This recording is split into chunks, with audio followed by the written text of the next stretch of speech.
Alhamdulillah, bersyukur kepada Allah Subhanahu wa Ta'ala atas segala nikmat karunia-Nya yang dicurahkan kepada kita semua.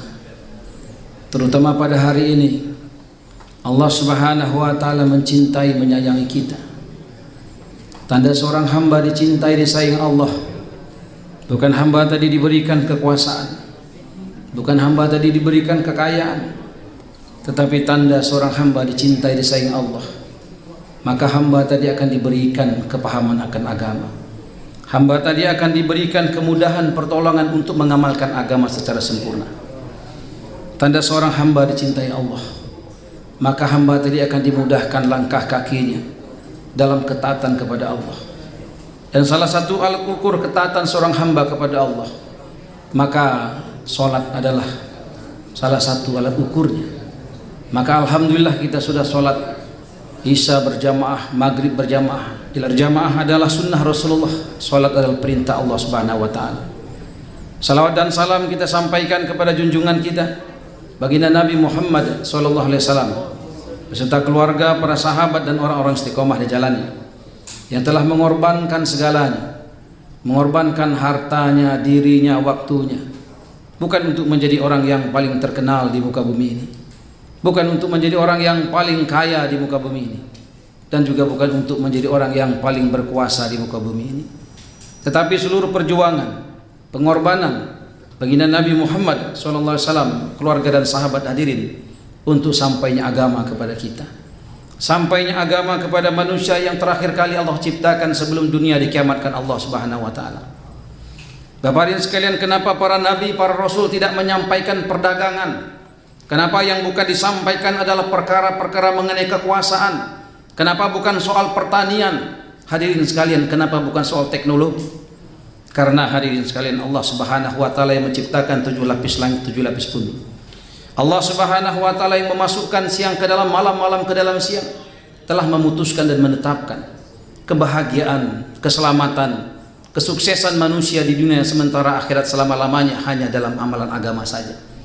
Baik manusia yang ada di gunung maupun yang ada di laut, baik manusia yang ada di kota maupun yang di desa, yang di gedung bertingkat maupun yang di gubuk derita, keputusan Allah sama. Manusia yang selamat, bahagia, sukses dunia akhirat adalah manusia yang ketika mengamalkan agama secara sempurna. Bapak ibu sekalian, Allah juga telah menciptakan singa dan telah menetapkan, memutuskan kebahagiaannya di dalam hutan. Allah juga yang menciptakan ikan dan telah menetapkan, memutuskan keselamatan, kebahagiaannya ikan ada di dalam air. Allah juga yang menciptakan cacing dan telah menetapkan keputusan, kebahagiaan, keselamatannya ada di dalam tanah. Allah ciptakan burung, bahagianya di angkasa bebas. Kalau ada singa yang kemudian tidak betah lagi di hutan, meninggalkan hutan, maka singa tadi tidak akan ada lagi kemuliaan. Singa tadi akan menjadi senda gurau. Singa tadi akan dijadikan permainan, bahan tertawaan. Hadirin sekalian, begitupun ikan. Ketika ikan meninggalkan kodrat kebahagiaannya di air, maka ikan tadi akan menggelpar-gelpar. Ikan tadi akan dipisahkan dengan sisiknya. Isi perutnya pun akan dikeluarkan, dipanggang, digoreng dan sebagainya. Hadirin sekalian, begitulah kenapa kemudian para nabi, para rasul menyampaikan perkara agama, bukan menyampaikan perkara teknologi, pertanian, perdagangan. Karena Allah Subhanahu wa Ta'ala putuskan kebahagiaan manusia itu hanya dalam amal agama saja. Bapak ibu sekalian, dahulu kala Islam ini pernah berjaya. Dahulu kala umat Islam ini dimuliakan di mana-mana, diagungkan. Dan baginda Nabi SAW katakan zaman terbaik adalah zaman ketika baginda Nabi SAW hidup, ada para sahabat. Para sahabat hadirin sekalian manusia biasa seperti kita. Mereka bukan nabi, bukan rasul, tapi 124.000 kurang lebih sahabat Nabi katakan bagaikan bintang-bintang di langit. Maknanya siapapun yang mengikuti para sahabat pasti kehidupannya akan penuh dengan keberkahan, akan penuh kemuliaan, keselamatan, kebahagiaan. Apapun profesinya tidak penting. Walaupun dia seorang budak yang tidak punya kekayaan, tidak punya pendidikan, tetapi ketika dia mengamalkan agama secara sempurna, maka Allah penuhi janjinya, diberikan kemuliaan, kejayaan, kebahagiaan. Sayyidina Bilal radhiyallahu anhu, hadirin sekalian, seorang budak yang tepat tidak pernah lemhanas, tidak pernah S1, S2, S3, tidak pernah mondok di mana-mana, tapi Allah Subhanahu wa taala angkat menjadi seorang gubernur. Gubernur yang tanpa kampanye, tanpa debat. Gubernur yang tanpa masang foto di pohon, di tembok, di tiang. Hadirin sekalian, ketika itu kepemimpinan seorang gubernur bukan setingkat provinsi, tapi setingkat negara. Seorang budak yang tidak pernah berpendidikan. Kita bayangkan bagaimana kira-kira. Tetapi hadirin, sejarah telah mencatat Sayyidina Bilal ketika menjadi seorang gubernur adalah seorang gubernur yang sukses gemilang. Kita tidak pernah berjumpa dengan Sayyidina Bilal, tetapi kemasyhurannya, keterkenalannya, tanpa harus menggunakan Instagram, Facebook, Twitter, dan sebagainya. Hadirin sekalian, siapa yang mengangkat Sayyidina Bilal menjadi gubernur? Allah Subhanahu wa taala. Allah Subhanahu wa taala memberikan kerajaan kepada siapa yang dikehendaki dan mencabut kerajaan dari siapa pun dikehendaki. Kekuasaan itu adalah hak prerogatif Allah Subhanahu wa taala. Bapak hadirin sekalian, kalau kita memandang hari ini, potret Islam hari ini, begitu jauh rasanya. Kenapa Islam hari ini dicaci, dihina, dimaki di mana-mana? Kenapa Islam hari ini, hadirin sekalian, dipermainkan di mana-mana? Bukan karena orang Islam tidak ada yang kaya, banyak orang Islam yang kaya. Bukan orang Islam tidak ada yang berkuasa, banyak penguasa-penguasa orang Islam. Bukan orang Islam tidak terdidik, banyak profesor, doktor orang Islam. Lalu kenapa seakan-akan umat ini bagaikan hidangan di meja makan, bagaikan buih di lautan? Hadirin sekalian, salah satu faktornya adalah umat ini telah meninggalkan kemuliaannya. Umat akhir zaman ini dikatakan sebagai kuntum khairul umat, umat terbaik. Terbaik bukan karena ibadahnya, terbaik bukan karena fisiknya. Kalaulah terbaik karena ibadah, umat-umat terdahulu hadirin jauh lebih hebat ibadahnya. Ada yang sujud batu jadi cembung, ada yang berzikir maka seluruh ruangan bercahaya, ada yang berdoa turun makanan dari surga. Hadirin sekalian, bukan karena ibadahnya, tetapi umat ini dimuliakan Allah karena satu pekerjaan yang diberikan kepada umat ini dan tidak pernah diberikan kepada umat-umat sebelumnya. Pekerjaan yang dahulu kala hanya Allah berikan kepada para nabi dan rasul. Hadirin, apa itu kerjanya? Kerjanya adalah dakwah ilallah, mengajak kenal kepada Allah, mengajak taat kepada Allah. Hadirin sekalian, ketika para sahabat mengambil usaha dakwah, mereka berdakwah dengan diri, harta, dan waktunya. Mereka mengajak orang kenal kepada Allah, taat kepada Allah. Mereka meninggalkan kampung halamannya, tanah kecintaannya, rumahnya, keluarganya. Maka kemudian Allah Subhanahu wa taala tolong para sahabat. Sahabat ketika ingin menyeberang lautan tidak memerlukan kapal feri. Sahabat menyeberang lautan dengan ontanya, dengan kudanya, dengan kakinya, dan tidak ada satu sahabat pun yang tenggelam di lautan itu. Ketika melewati gunung, gunung terbelah tanpa harus menunggu alat berat untuk didatangkan. Hadirin sekalian, ketika kita tolong agama Allah, maka Allah akan tolong umat ini. Tapi hari ini kita melihat, hadirin sekalian, Kiai Hajuddin MZ katakan alat ukur iman, laboratorium iman umat ini adalah masjid. Indonesia di dunia dikenal sebagai negara satu-satunya yang memiliki 1 juta masjid. Bahkan Indonesia dikatakan umat Islam terbesar di dunia, pesantren terbanyak di dunia, ustadz kiai terbanyak di dunia, santri terbanyak di dunia. Tapi hadirin sekalian, coba kita lihat, dan bahkan orang katakan Indonesia ini bagaikan kepingan-kepingan surga yang jatuh ke bumi. Maknanya adalah tidak ada kebaikan yang tidak ada di Indonesia. Tanahnya luas dan subur, di dalam perut buminya ada batu bara, ada emas. Hadirin sekalian, ada biji besi, lautannya luas. Di dalam laut yang begitu banyak ikan-ikan terbaik di dunia. Di dalam laut Indonesia begitu banyak mutiara-mutiara terindah di dunia. Dan di atas buminya pun tidak kalah. Hampir seluruh pohon-pohonan bisa tumbuh di Indonesia, bisa ditanam di Indonesia. Begitu banyak jenis buah-buahannya. Harusnya orang Indonesia tidak ada yang tidak bahagia. Tapi nyatanya di mana-mana kita melihat banyak sekali penderitaan, banyak sekali pertikaian, perpecahan. Bahkan di media massa kita lihat ada anak kandung menggugat emak kandungnya di pengadilan. Ada anak kandung yang dikuliahkan orang tuanya menjadi sarjana hukum, tetapi kemudian menggugat bapak kandungnya yang tertatih-tatih datang ke pengadilan, digugat. Hadirin sekalian, kita juga melihat dan mendengar bagaimana musibah silih berganti di negeri kita ini. NTT belum selesai duka kita, Malang kemudian terjadi gempa yang besar. Apa penyebabnya? Mungkin karena gunung didaki, lautan diseberangi, masjid dilewati. Kalau di Jakarta ini karena mall didaki, hotel ditinggali, masjid dilewati. Hadirin sekalian, kita memiliki 1 juta masjid. Baginda Nabi sallallahu alaihi wasallam ketika berhijrah dari Mekah ke Madinah, pertama kali yang dibangun adalah masjid. Padahal ketika itu ekonomi Madinah lagi tidak baik, kesehatannya pun tidak baik, pertaniannya pun tidak baik. Tapi pertama yang dibangun bukan pertanian, tetapi yang dibangun adalah masjid. Masjid dibangun dengan dasar ketakwaan. Walaupun tiang-tiangnya adalah batang kurma, atapnya pelepah kurma, lantainya hanya pasir saja, tapi subhanallah dari masjid itulah muncul generasi-generasi terbaik. Seorang budak menjadi gubernur terbaik. Hadirin sekalian, seorang preman besar yang ingin membunuh Nabi, tapi Nabi sendiri katakan, kalaulah ada Nabi setelah saya maka Umar nabinya. Di manakah orang-orang yang dahulu kala penuh dengan kegelapan kemudian jadi bintang-bintang? Mereka dilatih, dikader di masjid. Mari kita lihat bagaimana situasi kondisi masjidnya baginda Nabi SAW. Tahanan-tahanan perang ketika itu diikat di tiang-tiang masjid. Maka 3 hari mereka ditahan, kemudian 3 hari kemudian dilepas untuk kembali kepada kerajaan. Tapi kemudian tahanan perang kafir itu tidak ingin kembali kepada kerajaan, karena selama 3 hari mereka menyaksikan dengan mata kepala mereka bagaimana kemudian di masjid Nabi penuh dengan cahaya, penuh dengan keberkahan, penuh dengan kasih sayang. Makanan-makanan terbaik para sahabat diberikan kepada tahanan-tahanan perang kafir dengan tangan-tangan sahabat yang mulia. Sedangkan ketika orang Islam ditahan, penyiksaan, penderitaanlah yang diberikan. Hadirin sekalian, para tahanan perang kafir juga melihat bagaimana di dalam masjid orang-orang Islam berkasih sayang. Yang tua menyayangi yang muda memuliakan yang tua.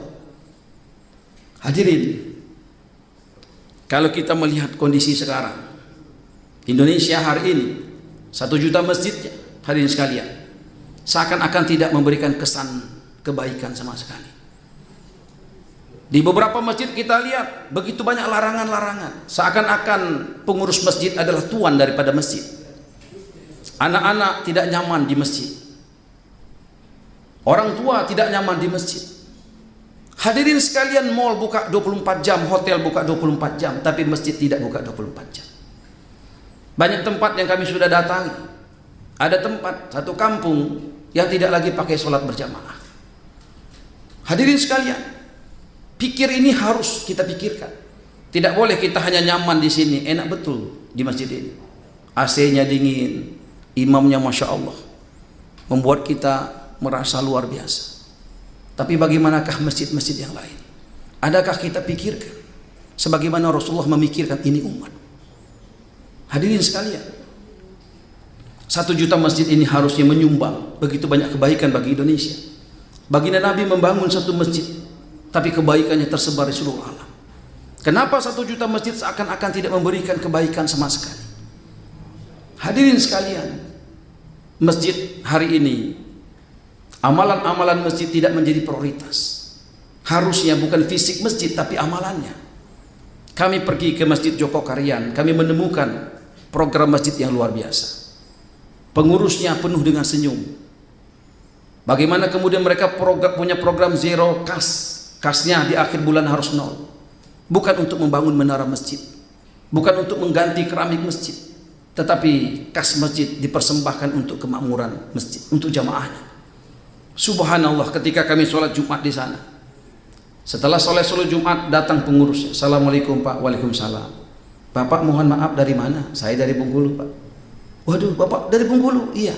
Di mana Bengkulu itu Pak? Oh, di Sumatera. Jauh Pak, jauh, 2 kali pesawat saya.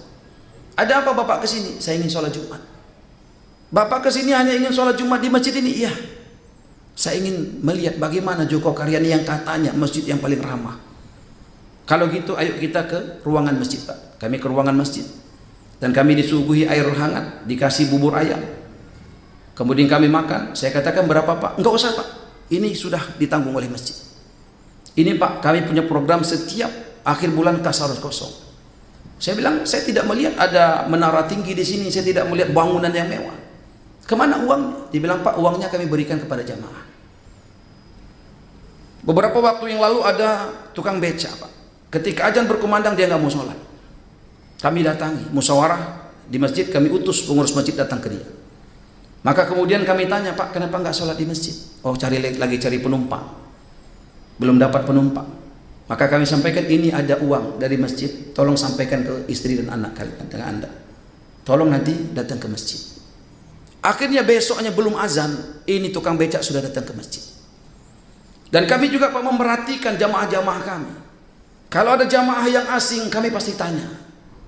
Kami ikram, kami hikmat. Tapi kalau ada jamaah yang tidak asing, tapi kemudian sepertinya susah, kami tanya. Assalamualaikum Mas, waalaikumsalam. Mas, kenapa? Ada masalah? Kok kayaknya lesu betul? Iya Pak, saya habis dipecat, di PHK dari perusahaan, pengurangan pegawai. Terus itulah saya pusing sekarang. Bagaimana? Istri saya, anak saya makan. Sudahlah, rezeki itu dari Allah, didakwahi. Sudah, coba kamu buka usaha saja. Usaha apa? Modalnya dari mana? Sudahlah, kamu buat sorban saja. Sorban yang dijahit, nanti modalnya dari masjid. Maka kemudian orang itu pun menjadi ahli masjid. Hadirin sekalian, kami berkunjung ke perumahan Hakim Agung. Ada Radhatul Hakim di sana. Dulu masjidnya kecil, pengurusnya larangannya banyak. Dilarang tidur di masjid, dilarang makan di masjid, dilarang minum di masjid, dilarang ke WC, semuanya banyak betul. Akhirnya masjidnya sepi. Dan kemudian pengurusnya mati. Ganti pengurus Pak Paujan, berubah cakrawalanya. Bagaimana menjadikan masjid menjadi tempat menyenangkan. Alhamdulillah sekarang Grab datang ke masjid. Walaupun tadi tidak sholat, hanya ke WC dibiarkan. Tapi lama-kelamaan Grab pun sholat di sana. Disediakan makanan di sana. Disediakan es krim untuk anak-anak di sana. Subhanallah, hari ini masjidnya 4 lantai. Jamaahnya penuh tumpah ruah. Setiap Jumat disediakan ribuan kotak makan makanan.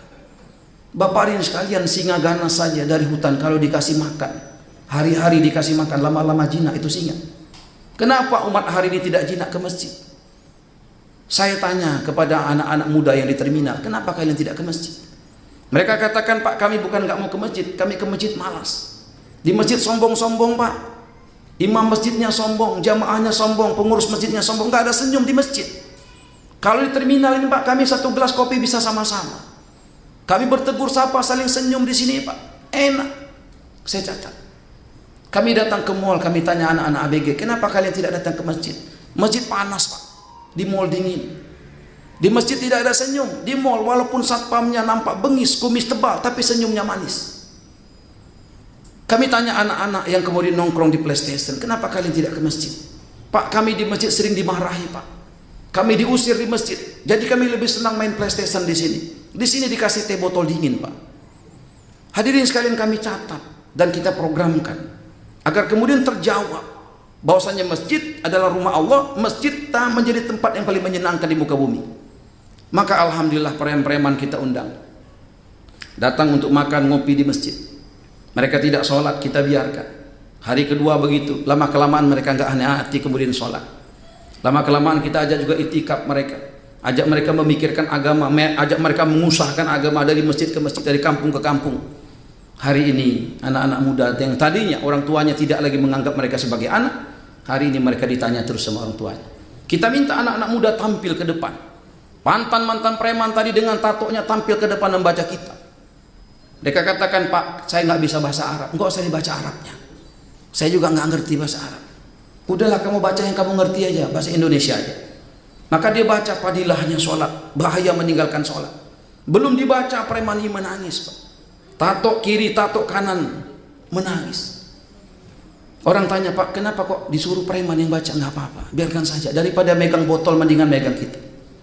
Subhanallah, maka kelamaan mereka memperbaiki bacaan Qur'annya. Kita minta mereka mengumandangkan azan. Beda ketika mereka mengumandangkan azan.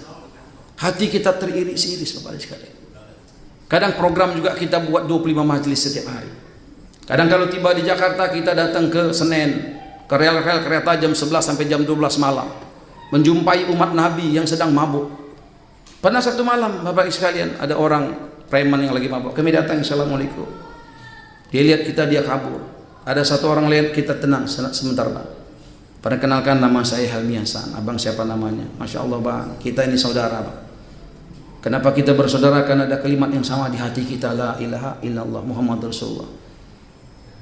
Dunia sementara, akhirat selamanya bang. Semua orang akan mati, orang mati nggak bawa apa-apa kecuali bawa iman dan amal soleh. Kalau kita bawa iman walaupun sebesar biji zarah, Allah akan tukar dengan surga. Hadirin sekalian, kemudian setelah itu dia menangis dan kemudian botol pun ditinggalkan. Kami berjalan lagi, kemudian ada bajai yang host musik kencang betul. Kita datang ke sana, rupanya dia lagi ngelem. Kita datang, assalamualaikum, waalaikumsalam. Dia lihat, wah. Kemudian kita bicara mengenai akhirat. Ternyata setelah selesai musiknya dimatikan. Hadirin sekalian, itulah yang dilakukan Rasulullah. Rasulullah bukan berdebat. Abu Bakar radhiyallahu anhu bertanya kepada anaknya, wahai anakku sayang, apalagi yang ayahmu buat? Apalagi yang Rasul buat yang ayahmu belum buat? Maka anaknya katakan, Rasulullah hampir setiap waktu mendatangi satu sudut kota. Di sana ada pengemis buta.